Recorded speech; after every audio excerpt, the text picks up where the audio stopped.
Hello there guys and welcome back to the channel. Right, so we are back with Alliance War videos this time around, and I have two. Reason I put them both together because in the first war I didn't do too many fights, and that's definitely down to some planning issues as well. This new war system, everybody hates it. So basically what our alliance decided to do is just to start the attack in the second day, because otherwise it's too messy. There's too long of a wait for players, because now that everybody thinks there's 2 days, they can kind of like, move whenever and however, and the end result is that half of the team gets even more frustrated waiting on the other half of the team.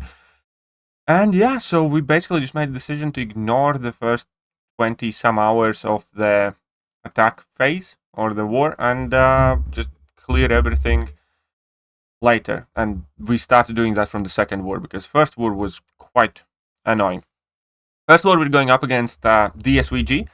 That was also like part of the reason or how I end up with so many fights. It's kind of funny that I only get to bring in rank 4 champions anyhow.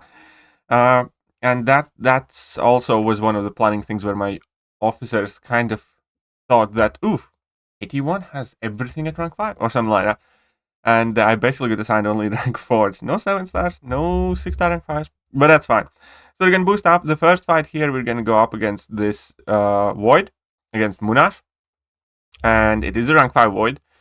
So we're going to be using our rank 4 Absorbing Man here. And I have done this fight in the past, and the fight is relatively straightforward as long as you do not panic and do not lose your combo meter. Everything else is fine. You don't even need to be like super accurate with your, transitions. The critical part here is just do not lose your combo and don't panic. And we're going to see that I get that first debuff off me very, very quickly. I'm not going to do any fancy shenanigans. We're just going to be spamming light attacks. We're not going to be parrying him, not to trigger Conflictor. So block baiting heavy attacks and punishing special attacks. That's what we do. And unfortunately here, I will not get that debuff off me for a while. So it's going to do a bit of damage to me.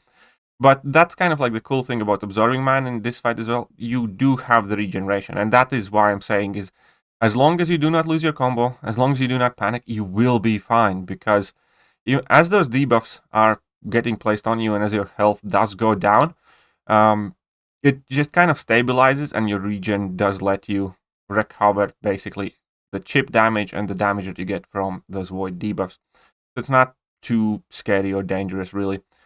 As long as you do not lose your combo. just play fine, play safe, don't eat a special attack, everything's good. And here I can see that the Void goes down. I am still at 80% health and life's good. Now this next fight, it's not going to go as smooth as you want. Obviously, Absorbing Man against Hulkling is like amazing matchup. The problem here is, and I will make an inadvertent mistake, as in I just will not notice something. So obviously here we have one hand open, so we can't hit him while he's stunned, so we need to block bait the heavy attacks, which is fine. And we're going in, using level 1. Here, I didn't want to regen in this fight because I didn't want to use potions in this fight because I knew that I'm going to have a ton of healing coming in from spamming level 1s and medium light mediums, and I will be able to recover my health quite quickly like that. We don't care about his indestructible, it expires super quickly. What we do care about is not hitting him stunned. And here, I think it's going to be here. Yeah, I make a mistake when some debuffs expire quickly, and I notice that I'm throwing level 2, and I don't want to be doing that because Hazard Shift, obviously, is going to do damage to me now. And now I switch back to my form and life's good. So this was a bit scarier than it should be because I pushed myself in level 2. Like, had I realized it, I would have just went for level 3 and everything would have been fine. But it basically happened at the split second as I was using special attack. So that was a bit annoying, but the fight itself is fine. Nothing too crazy with it. Next up, I just needed to play some pre-fights for my teammate to pick up that fight. And now, well, this is going to be the annoying thing. So Shuri is amazing matchup here. Shuri should have no problems. The problem was I misread the node. I misread the missing in action one. Whenever a buff on the defender expires, if the attacker lands heavy attack or special attack within 4 seconds, the defender is faltered for 4 seconds. Otherwise, the attacker is. The way I read it which was my big mistake, is that a buff expires on me. Because it has been such a long time since I took this fight, and I just didn't remember the fight properly. So I was like, okay, I'm going to be super sure. I'm going to read this. I read it before I started recording. I read it now.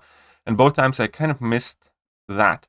And this fight isn't going to go great because, well, Atuma is just not going to work with me, first of all. He's going to start spamming heavy attacks, but that in itself is not a mistake. What will catch me off guard the most, by far, is that I'm thinking I'm safe because Shuri doesn't gain dexterity buffs, and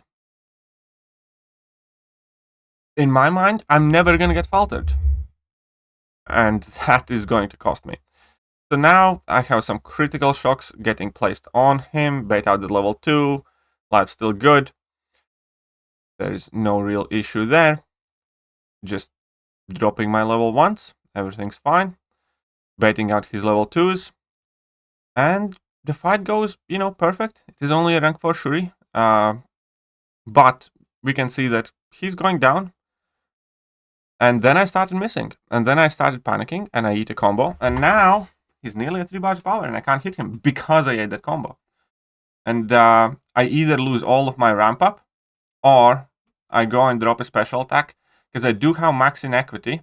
And I was hoping that he's going to use his special 3 whilst the falter is on as well, but not. And then I eat a level 3 and then the bleeds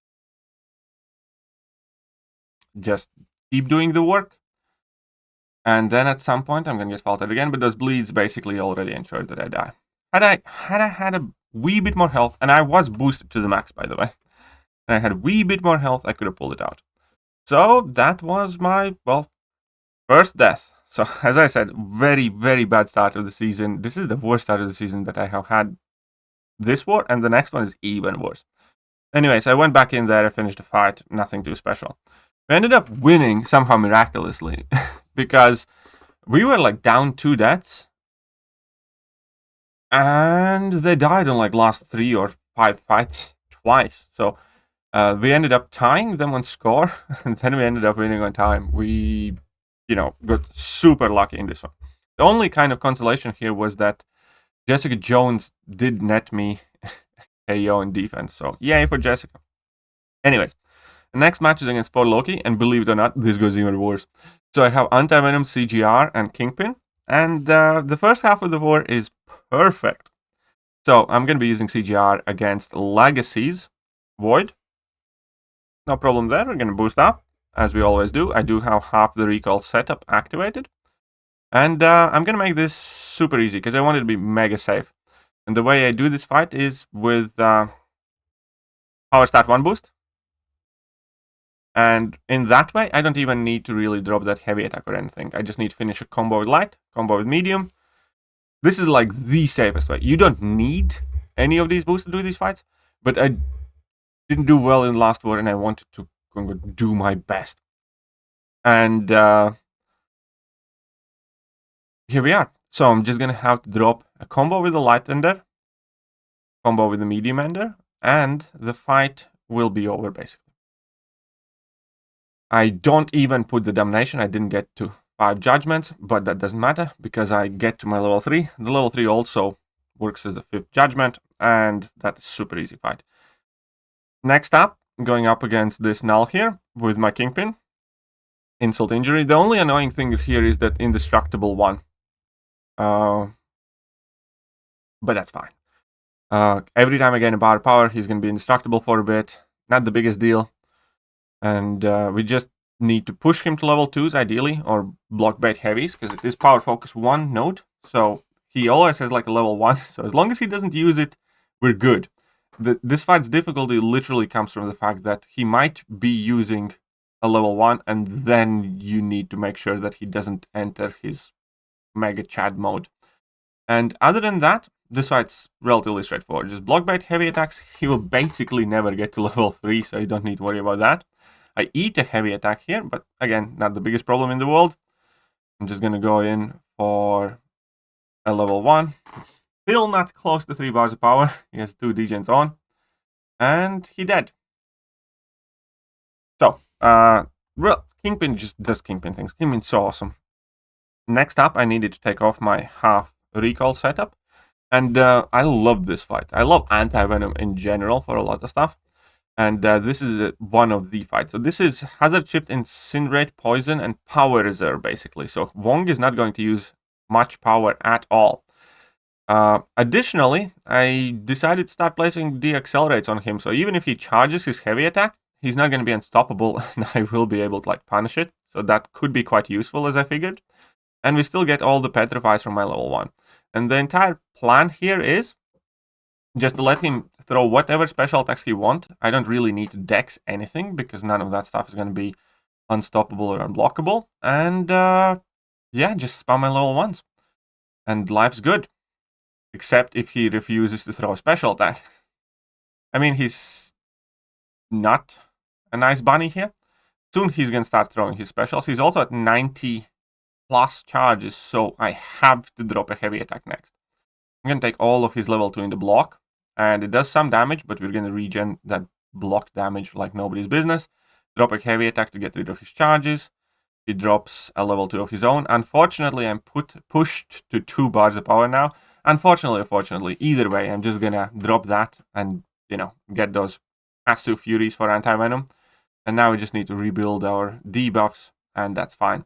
So here I think I decided to just, we got Spectre first on, but I think I want to go back to the accelerates. That's fine though. He throws his level 2 again. Absolutely no problem with that. I do have my Fury's passive still active. And we're just going to hit him a couple of times. And Anti-Venom is such an awesome champion here. Love him. Not the fastest fight, but obviously not bad either. Next up, Section 2. And here everything starts perfectly harmless too. We're going to boost up.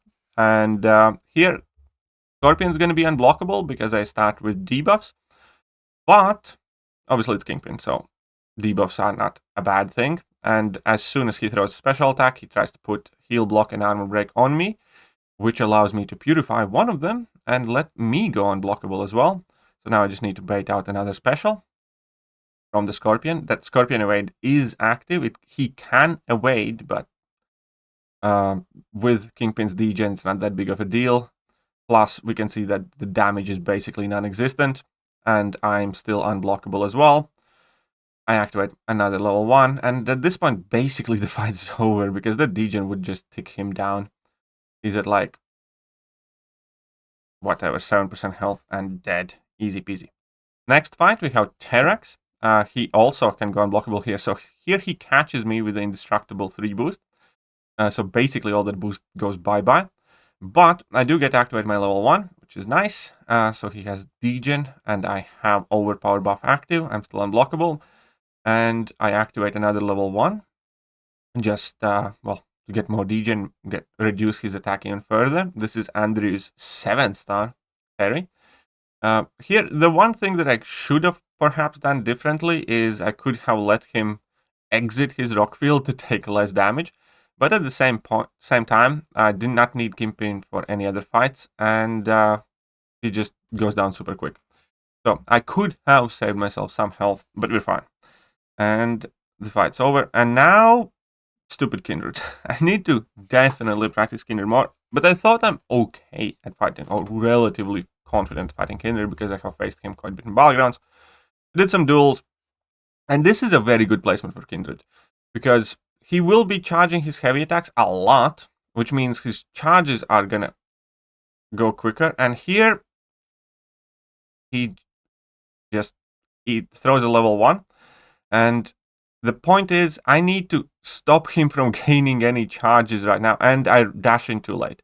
Eating that degeneration and not being able to punish at level 1 locks in 5 degens on me, and my entire health disappears, and I have done 4% damage to this Kindred. And those degens, well, it's enough to basically get all my health. So that was my second death. And then I go in, and pretty much the same thing happens. Where I try to punish his level 1, and I just don't make it in time. And because of him charging his heavy attacks, and again, I don't understand. I did this like 20 times, fine. But now, I have 5 degens, and I keep degening. So at this point I was like thinking very long and hard. So I died twice to this stupid Kindred. My confidence was shook, but I knew I can do this fight because I had done it plenty of times. Again, I did the duels, I did practice for it, and I was just very frustrated. But I figured I'm gonna go in and I'm gonna do what needs to be done because I don't want to be a drama queen. I don't want to have somebody else clean up this fight. I died twice already. That's about as bad as it can come. And now at this point, we're gonna do better. So we bait out the heavy attack. And we bait out another heavy attack. He's gaining his charges quite fast. We're gonna throw my level 1. So now I want to make sure that I do not run anywhere and I punish it properly. That I'm not too slow. You technically do have time to dash back and then back in, but you need to be like super fast. And now that I have punished at level 1, we stopped his charge gains for a while, but he still enters his nightmare outbreak now. That's fine. I just need to stay away. I just need to stay away from Kindred until it expires, because now I don't have the degen from me from eating the level 1. Which means if I stay away from him, those degens do go away. Magic, right? Now I can keep pushing him back. I would have wanted him to get to level 2, but again, safely standing our ground. He pushes us very far back with this one, so I didn't even try to punish that. I'm going to activate another level 1. We do have the Spectres and Petrify, and he's losing health immediately. So then, again, he throws a heavy attack, which is not the easiest thing to distinguish from his level 1, but still, throw another level 1. We do have 2 Petrifies, we do have Spectres. He's losing his health. But unfortunately here, I punished at level 2 just a second too late, and the degen thing just comes back.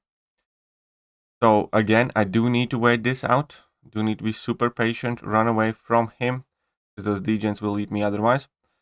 So what I need to do is dex against the wall and get out of it, and then just bypass that stupid route, activate my level 1, and he's dead. And this was close. And I hate this Kindred. And it is a very good placement for Kindred, because if you can stun him, much easier. But here you have to bait out his heavy attacks, get openings pretty much, or punish the special attacks perfectly. And oh god, this is 3. I was deathless for 2+ seasons, and this start after this long break and everything else that's changing with the war and the new defenders, and I have already died 3 times. That's about as bad of an Alliance War season as you can have. But on the bright side, we won the war again, so we are 2-0 for a season, but none of our performances, especially mine, were great. But you know, if you're gonna play like a donkey, it's better to play like a donkey when you win the war rather than be responsible for losing it. So there is that.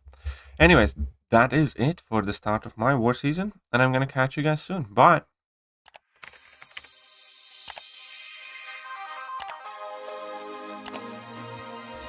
Hello there guys, and welcome back to the channel. So we have all the information about